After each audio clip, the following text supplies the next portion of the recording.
There you go. And so Vesa Global, we do equity, diversity, inclusion consulting. It started off as a coaching company for women of color, moving them into leadership, and we're stepping back into that a little bit more lately. One of the biggest things is, even though we're talking about storytelling today, one of the biggest things is how do you tell a story to influence others to create change? How do you tell your story to especially from your lived experience, so that people understand where you're coming from and how that impacts other people.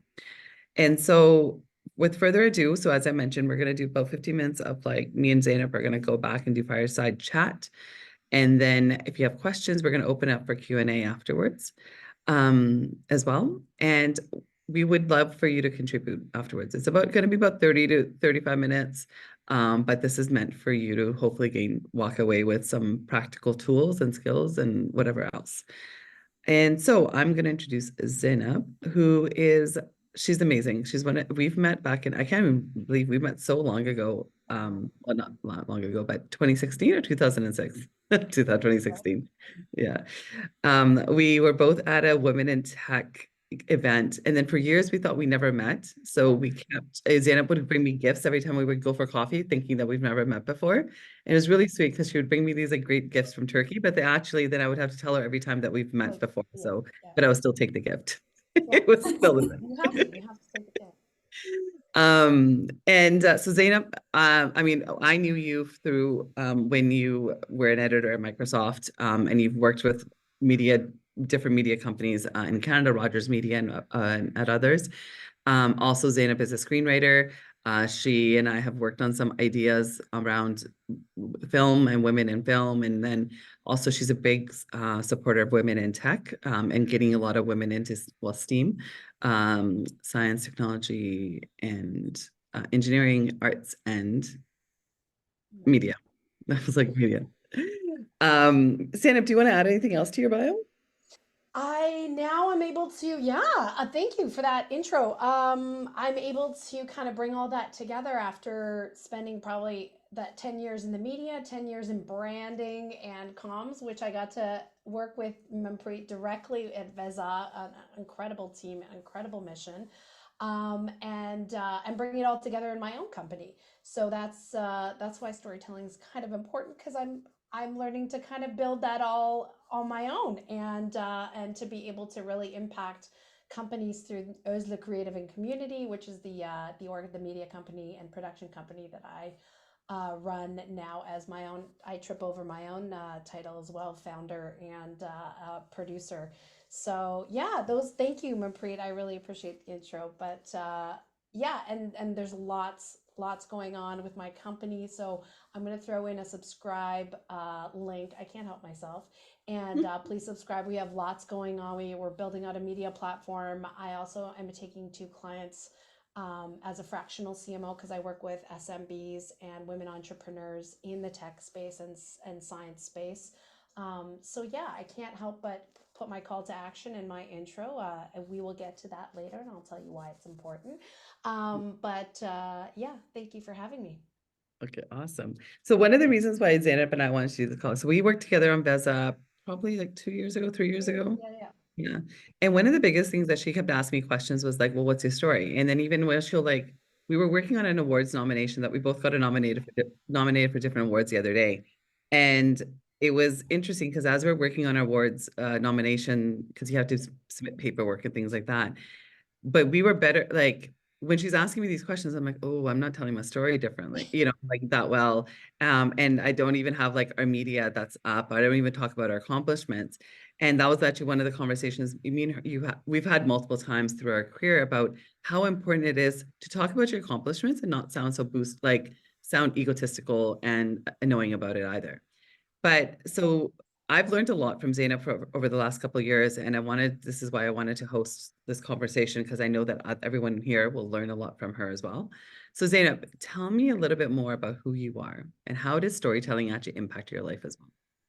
Yeah, that so just full disclosure, everyone, that question threw me for a loop. And that's something people get asked this all the time. Like how does your story impact who you are and all that?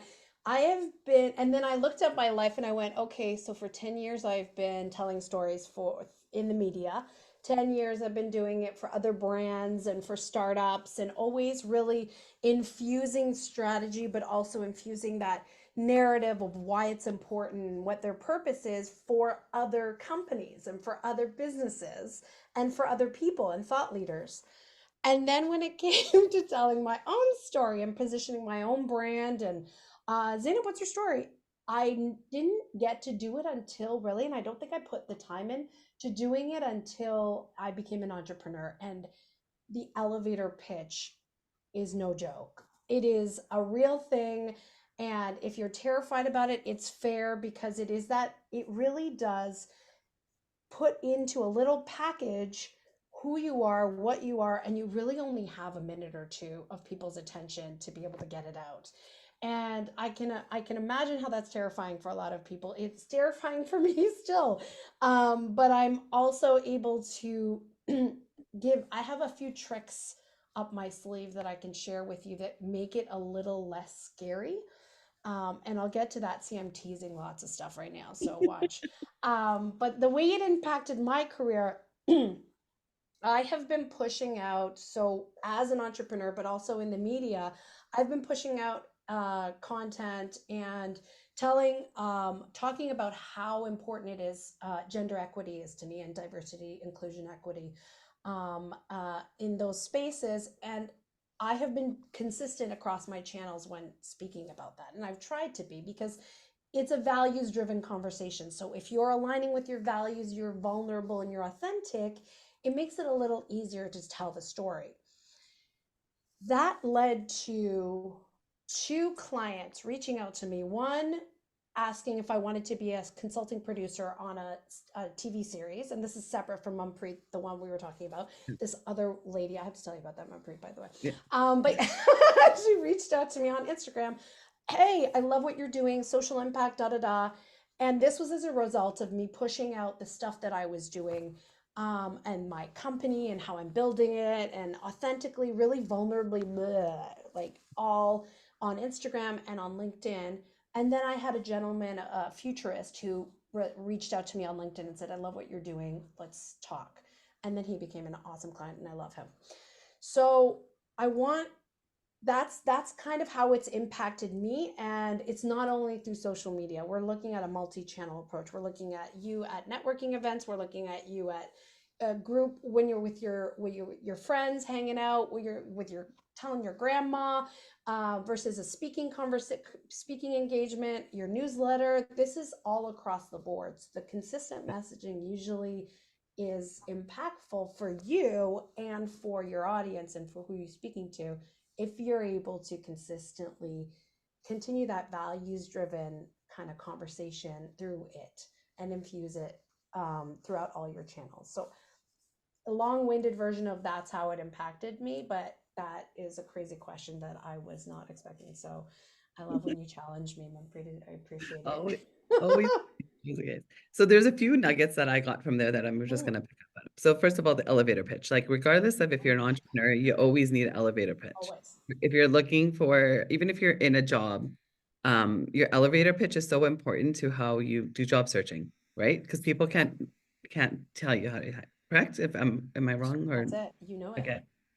Then the personal brand and how important it is to have like understand what your values are Yep. and how you have thought leadership, and what thought leadership meaning, how does that show up in how you present yourself into the world? That's it. From everywhere from online to in person to any conversations you're having. So the personal brand thought leadership pieces and like and amplifying your values is super important. That's actually That's it. that's how the crux of it, right? So Yeah. what else like consists like what else makes up a good story? What else makes up like what else is important on making crafting the story and how that you put yourself out in the world? Like that's an amazing question that I hope that I'm always answering every single day, and the answer always evolves. So me sitting on the couch finishing a bag of Miss Vicky's salt and vinegar chips, thinking about this obsessively, what makes a good story? And I was like, okay, what could this be? What? Because the idea of a good story, and across brands, across your life, across languages, markets, faiths, um, a good story is a good story when it can make an emotional connection with your audience. Mhm. Um, and I want to emphasize that up until now, for the last 13 minutes, we've been talking about me, and how I tell my story, right? The idea and the way that I have positioned my entire my storytelling workshops that I give to professionals as well as entrepreneurs, and the work that I do with one-on-one with entrepreneurs, is the focus is actually yes, you are the protagonist of your world. Mhm. But when you want to tell a story and you want that story to take you places, it can, we need to go beyond the campfire stories that we tell. Campfire stories, I love a campfire story like anybody else in Canada or in cultures that campfire stories are part of the fabric of that country and the lived experience of those people. I love storytelling in that sense, but if you want to be able to infuse it with, I'm telling this story to get this, land a job, get a promotion, find a client, connect with a partner, even get, meet a new friend or meet a new boss. That story needs to actually have some strategy. And that's that strategic storytelling aspect of it. And that's the thing I love and I'm obsessed with the most. What I want before we get into that is I have a question to ask everybody else. Um, how many of us on the call right now are business owners or entrepreneurs? You can throw it in the chat as well. You can be like me, or did I have someone there? Oh, Stacy. Okay, Stacy's one. But, Anybody else? Okay, so who is okay, great. Yulia, hi Yulia. Yeah, hi Rachel. And then if you are a professional who's working in a space where you need to be able to tell the story of the organization that you're connected with or you're working with, you can also put it in there. But I think ideally, what we want to know from this group is, what are you looking to change your story? Are you looking to do a complete rewrite? I think those are things that would be important to know right when you're sitting here today, because those are going to define your strategy and define how good your story is and how it can take you places. So I think what makes a good story is that one, that emotional connection, and mhm. to that strategy. And what that strategy does, and I talk to a lot of women and gender diverse people, we mentioned this, Manpreet, at the beginning, is we don't like to boast. God forbid we boast. Oh dear, oh, we're talking too much about ourselves, we're gushing too much. And in reality, if you're able to attach this story to a strategy, that gets rid of the fight or flight response. Then you start strategizing, and it becomes a game. Yeah. And you get to check the numbers, and you're like, oh, did I reach these people? Oh, I got to reach these people, I got to tell my story to these people, and this aligns with my goals. I think that's where the good story becomes something that you can really start getting comfortable with and start using more often across the areas in your life that you move through on a daily basis. Is if you're able to make it a game or make it like a strategy that you have to hit, it's not as scary to put yourself out there vulnerably and tell your story in that way. But So I'm there's moving on to like many different yeah, so there's a few nuggets here, and I want to give yeah, people opportunity to ask questions as well. exactly, So, please. so you mentioned a little while ago about dropping teasers, right? And that's actually a really great part of a good story is having teasers like, oh, I'm going to tell you about this later, because it's engaging the audience, is engaging them into like, there's something else to keep listening to. Yeah, Am I correct? Right? yeah, Is that, exactly.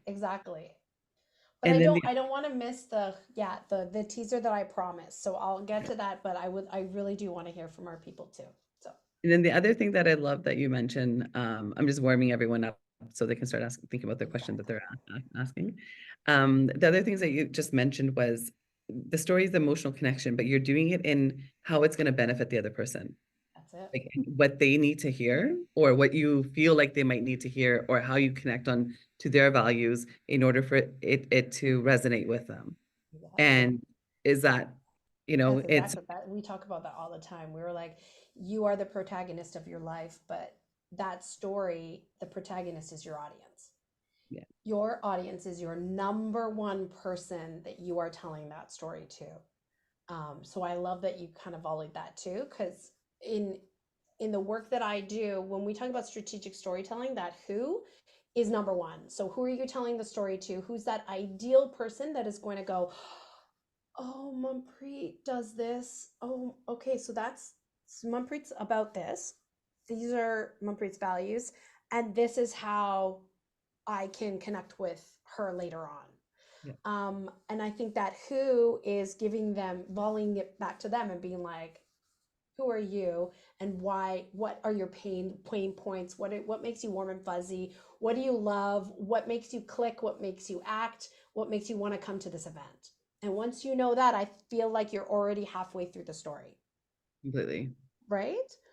Completely. Um, And then also like when you're working with your clients, sorry, I just cut you off, but yeah, when you're working with your clients on like helping them to draft their story or craft their story, like I know you do some consulting in this yeah, area, um, what can you just guide us through this like a quick process, what that might look like, and it is. then Yeah, I love that you asked that. I think we did it with you. We did something similar, I think you and I.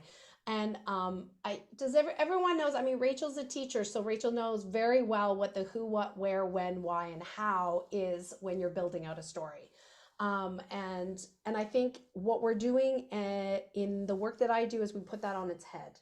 So the who is that audience rather than the protagonist, which is normally the person walking through life. You're putting the who on the audience. So I don't think I have emphasized how important the who is, but I think once you've determined the audience, how they live and breathe, where they are, where they're hanging out, how you reach them, then you move on to the why. And I think that's the biggest struggle that a lot of us have is why am I telling this story? A lot of people feel like they need to post on all channels. They have to post something about their life. We have to post. And I think there's that culture of always feeling like we need to. The why defines why you're doing it. And I think that's what is that message and the what is that message? What do you want to say and why do you want to say it? And I think that those are those three building blocks, who, what, and why. Once you've determined that, then I think you can move easily on to where you want to post and how you want to post, whether you're going to post a blog post and you're going to share it on social media. And that's that whole content strategy piece of it. Or if you want to just reach out at a networking event and you want to give your elevator pitch and you want someone to react to that, those are those wheres and hows and all that. But you need to define the who and that what. So, what you want to say and what's that goal, why you're doing this, why are we even talking? Is this a campfire story or if this is a business building opportunity? And then that who. And I think that's kind of the easiest way that I can sum up the work that I love doing. And it's not new. There's a lot of amazing humans and a lot of companies that organizations that talk about this. But I want you to be able to internalize that into the way that you tell stories in general, even with your 7 year old or even with your grandma. Like I tell my grandma I work in computers. That's it. That's my story for my grandma because I know my grandma and I know what she cares about. I'm healthy, grandma, and I work in computers. That's it. That's all that matters.